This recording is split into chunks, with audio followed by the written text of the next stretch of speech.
Michael, great to see you. Right. Were you shocked?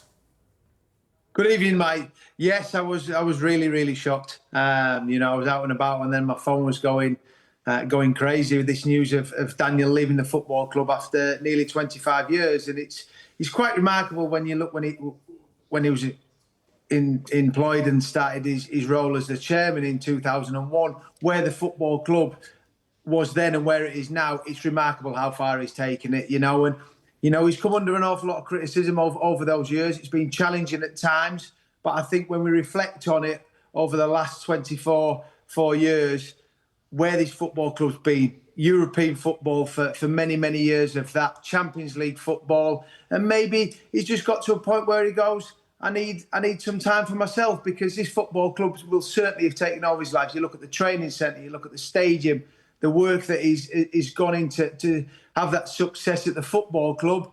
And at the end of the season, when they won the Europa League against Manchester United, maybe that was a thought in his mind going, this is time for someone else to step into the reins. Michael, it's interesting because you're very balanced and measured. The fans we've spoken to, they seem pretty happy that he's gone. They're not giving him credit. As you say, do you think in time they actually will? I mean, look, I worked with Daniel Sami in 2005, so I worked with him personally, and he has had awful lot of criticism. But you look at the money he spent, I think since it's 16 or 17th, the fourth biggest net spenders, and we all know football fans want success.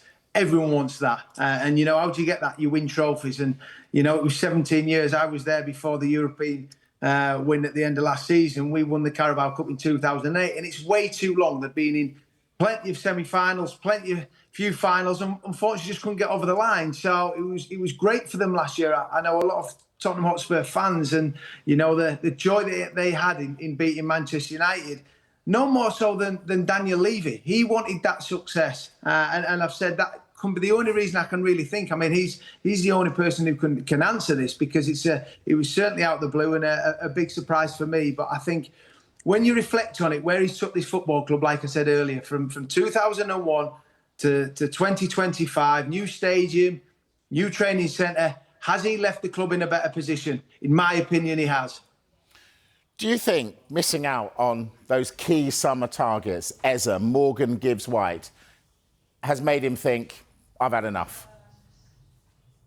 I'm not too sure, mate. I honestly aren't. I mean, there's been times before when he's been in the transfer window and he's missed out on players, and that's part and parcel of football. And I understand the fans' point of view, but it has been a business, and he's run it incredibly well.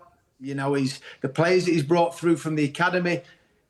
And I just keep going back to where it's gone to in those 24 years, nearly 25 years. I think the club has moved forward. It has to be contesting for European Champions League football year in, year out. Yes, they've come up short in seasons, but they've always been challenging. And that, I think, for me, is progress.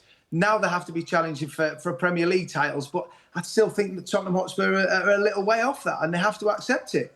They are a way off, Michael, but doesn't it feel like they are on the cusp of doing some good stuff? Won a trophy last season, got a new manager in. Are you surprised at the timing of all of this? Yeah, maybe a little bit, but Daniel's obviously thought, I'll get through the transfer window and help the club. And, Donna Cullen left in the summer. So there has been an awful lot of change at the football club. New manager coming in. Thomas Frank has had a great start. Obviously, losing to Bournemouth at the weekend was disappointing, but I think very, very good person to be in charge. Bigger fan of Thomas Frank. And like I've said, Daniel's now passed the reins over. As I say, there's been change in the summer, but it'll just continue and try and have more success. And Daniel, that's all I can think of, as I've said. He's got to the end of last season. He's thinking, I'm going to go out, helping this football club, leaving it in a better place, and also winning the Europa League and back in the Champions League.